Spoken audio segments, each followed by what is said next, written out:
ზოგიერთ მშობელს ბავშვის დაბადების უფლება არ აქვს. არც რომ იყოს რაღაცა კანონი, ზოგიერთ მშობელს უნდა მოსთხოვო ჯერ ან ესეთი გახდი, ან და შვილი არ იყოლიო.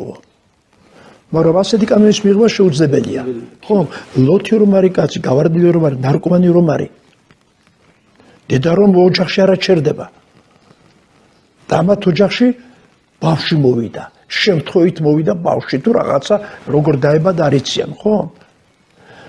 ეს მამა რა მამა გახდება? დედა რა გახდება და შვილი რა გახდება კიდევ ამ ოჯახში. მაგრამ აი არიან ოჯახი კარგი, ხო? და ამ ოჯახში ბავშვის მოსვლა ბედნიერებაც არის. უნდა მოვიდეს ბავშვი.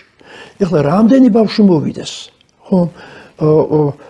ეხლა იქ თითები დაითვალა და 9-ზე მეტი არ გაუმიგზავნა უფალო უშოუთოლა არ შეიძლება.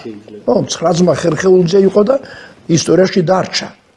ეს არა 9 ძმა ხერხეულზე ისინი რომ არა, ალბათ ისტორიის ეს მშვენიერი ფურცელი არ გვექნებოდა, ხო?